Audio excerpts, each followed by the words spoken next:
Baik, sekarang kita masuk ke dalam penyampaian materi ya. Nah, kita pahami dulu apa itu pengertian dari diagram batang. Nah, diagram batang adalah salah satu teknik penyajian data atau memvisualisasikan data dengan menggunakan batang-batang. Nah, dia itu berbentuk persegi atau balok ya, persegi panjang.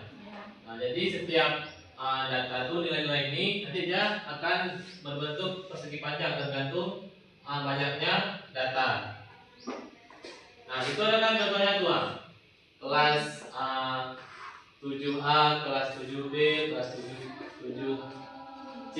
Nah, itu kan artinya jumlah siswanya dalam satu kelas. Nah, itulah menunjukkan mata-matanya itu menunjukkan banyaknya siswa dalam kelas tersebut. Nah, dalam diagram batang itu apa aja komponennya? Yang pertama ada judul. Nah, judulnya itu adalah memberikan gambaran umum tentang apa data itu yang sedang ditunjukkan. Misalkan di sini gambar judulnya apa ini? Misalkan membuat diagram batang tentang apa? Tentang ini juga. Ya. Berarti ini misalkan ya, ini isi tas siswa. Nah, ini misalkan judul dari diagram batang. Nah, terus yang kedua ada sumbu X atau sumbu horizontal. Nah, itu biasanya sumbunya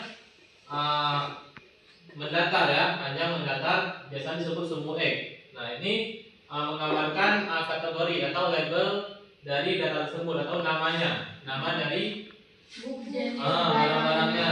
Nah, jadi gambarnya itu seperti ini. Nah, ini adalah sumbu horizontal. Terus yang ketiga ada sumbu vertikal atau sumbu Y. Nah, ini adalah sumbu yang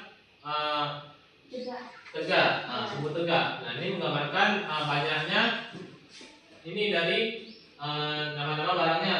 Jadi ini terletak di sini ya. Nah, tegak. Dia bersambung dengan ini, berpotongan. Nah. Terus ada batang-batangnya. Nah, batangnya ini adalah yang tadi yang berbentuk persegi panjang atau balok. Nah, misalkan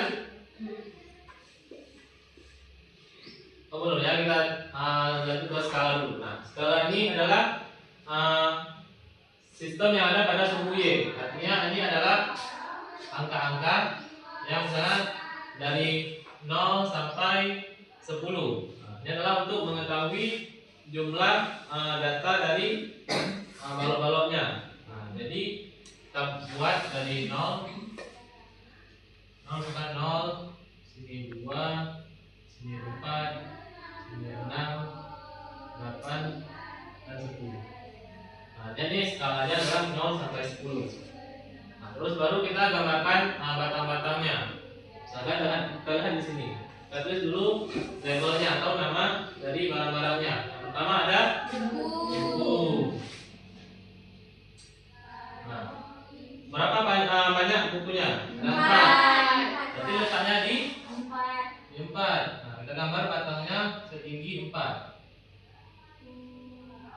Nah, jadi batangnya itu setinggi 4. Terus ada pulpen.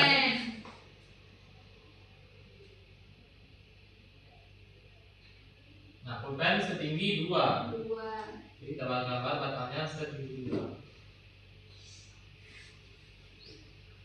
Nah, terus ada pensil. Pensil 1 yang berada di sini kira-kira. Terus ada penghapus. Penghapus setinggi 3. Terakhir ada penggaris. Penggaris setinggi 1. Nah, jadi seperti inilah contoh dari diagram batang ya.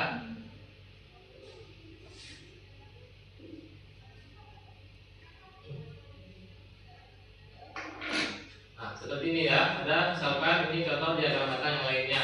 Ini adalah judulnya instruksi ada banyak nama-nama ekstrakurikulernya, sehingga digambarkan dalam diagram batang, jadinya lebih menarik untuk dilihat. Nah, sekarang kita perhatikan bagaimana cara membuat diagram batang. Yang pertama adalah kita tentukan dulu tujuan dan data yang akan ditampilkan. Nah, apakah data seperti ini namanya adalah data kategorik. Yang ada data yang menunjukkan jumlah, misalnya ada barang, terus ada apa lagi misalnya. Tadi nama ekstrakurikuler yang disukai oleh siswa. Terus ada data yang numerik, angka-angka, misalnya tinggi badan siswa, itu waktu dan lain sebagainya. Terus yang kedua, kelompokkan dan kita susun data. Nah, artinya data dalam ini kita susun dulu seperti tabel ini, agar mudah kita pindahkan ke gambarnya. Yang ketiga, kita tentukan skala pada sumbu Y. Misalkan kita lihat ini 1, paling rendah 1 dan paling tinggi 4. Jadi kita bisa ambil skalanya dari 0 sampai 10 gitu. Terus kita buat yang keempat, kita buat sumbu horizontal atau sumbu horizontal dan sumbu vertikal. Nah, jadi seperti tadi, sumbu horizontal adalah sumbu X, terus sumbu vertikal adalah sumbu Y. Yang kelima, baru kita gambarkan batang-batangnya sesuai nilainya. Nah, seperti yang tadi kita buat. Terus yang keenam, baru kita tambahkan jalur diagram sesuai dengan isi diagram batangnya.